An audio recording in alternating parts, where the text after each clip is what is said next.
I feel like, you know, when it comes down to like this is part 3 of like boundaries and limitations. But I feel like the greatest way to like really maneuver through boundaries and limitations is understanding your mission and like 100% putting yourself first.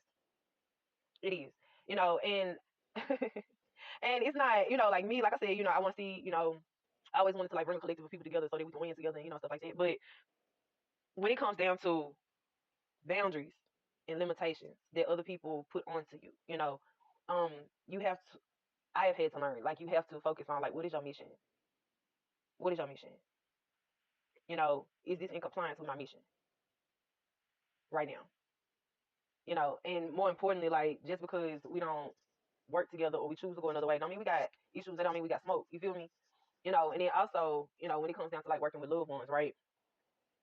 If one little thing, you know, causes you to break down, you know, over, you know, when it comes down to like a mission or whatever, you know, you just have to understand that they are people too.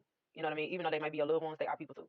You know, they got people, you know, they got stuff going on too, you know, and you just have to understand, like, it is what it is. You know what I mean? I think like a lot of people, like myself, right?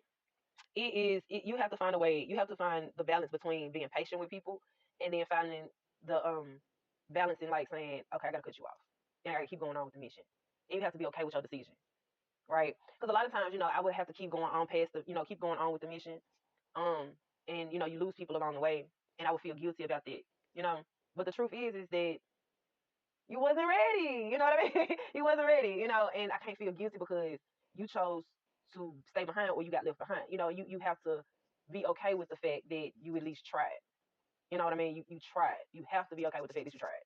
You know, if it comes around again, cool. If they bash your name, it is what it is, but you at least tried. And you have to be okay with it. You know what I mean? And then, you know, you also have to be strong enough to let people go too. You know, like I'm one of those type of people. Like I said, I like to bring out the best in the people that's around me because, like I said, I've tried to mark my ventures around like coming up with the people that I loved or admired, right? And even though you love them, even though you admire them, you know, just like anything else, anybody else, you know, at some point it's gonna dissipate, you know. And to me, I always looked at it as a failure. Like when things fell apart, like in the beginning, you know, when we're getting things together, everything's going well, then all of a sudden this person got a problem and she or he is instilling fear into the plan. The next thing you know, this person heard it. Now next they didn't activate their fears and everything falls apart. I used to feel like maybe I was inadequate, right? Like I wasn't a good leader or something. But and it may be some truth in it, but then I also had to realize like this fell apart in the beginning. And that may have been the blessing and I didn't realize it. You understand what I'm saying? Because it fell apart in the beginning. The mission is not going to change. It's just when they left and I couldn't convince you to come back, you opened up a spot for God to put somebody else in your place that was down to ride with me. And I didn't realize it. And a lot of times we never fulfill our missions and we never fulfill our dreams because we get stuck on the fact like, okay, this person left. Maybe something's wrong with me. But what if nothing is wrong with what you're doing? You're just doing it with the wrong person or people. They just not ready. Or sometimes they may have another person in their ear, you know, that's feeding into their insecurities and they just feel safer in that. And you just gotta accept it. You know what I'm saying? And like, you know, it's a hard thing to accept. You know, when you're dealing with such talented people, it's a hard thing to accept when you're dealing with the skill level of an amazing person. And you're like, I'm not gonna leave you behind. I'm not gonna walk away because you are like a diamond in the rough. But if they don't believe they're a diamond in the rough, if they don't believe it, they're not gonna believe that you are a diamond in the rough.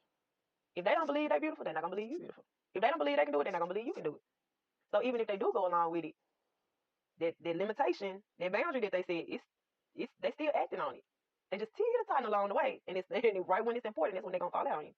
So it's okay that it fell apart in the beginning, you know. And it's something that I had to like. That's something that I'm really, really having to remind myself as I'm still kind of dealing with the trauma of like consistently trying to put people together that I believe in. To you know what I mean? Like people that I genuinely believe in, people that I've genuinely curated and worked with, and you know what I'm saying? And they keep leaving. But truth is, you gotta let them go because they just ain't the person for the job. They're just not. You know, and I had, and this is how I have to. This is what I tell myself, right? You got crumbs, you got bricks, right? Now I'm gonna explain this in street lingo. You got crumbs, you got bricks. You got people that move weight, and you got people that move sex. You got to pick up what you can carry. Everybody ain't strong enough to carry the strong load. They ain't strong enough to move. They ain't strong enough to move away. They gotta take what they can. You understand what I'm saying? And it just is what it is. You know what I'm saying?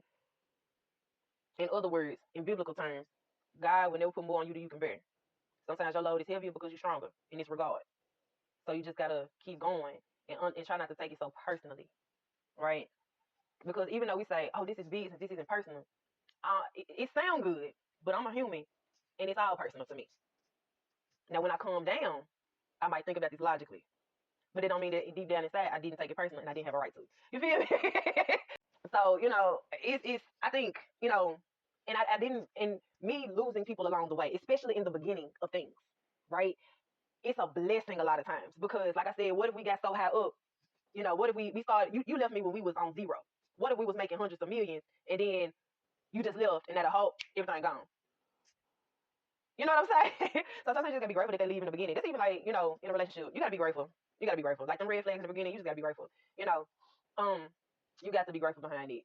In the beginning because it could have been here and fell apart, but luckily it was here, so it didn't fall apart. You just lost a piece, so you can replace it. And you feel what I'm saying? But yeah, sometimes that really be the blessing. It's like when you losing people in the beginning, and it's not anything that's wrong with you. It's just those limitations and boundaries. That's what they living by. But your mission got to continue, and you have to honor those boundaries, even though you want better for them. They may not understand that they can have better for themselves, and you got to accept those boundaries and limitations and keep going.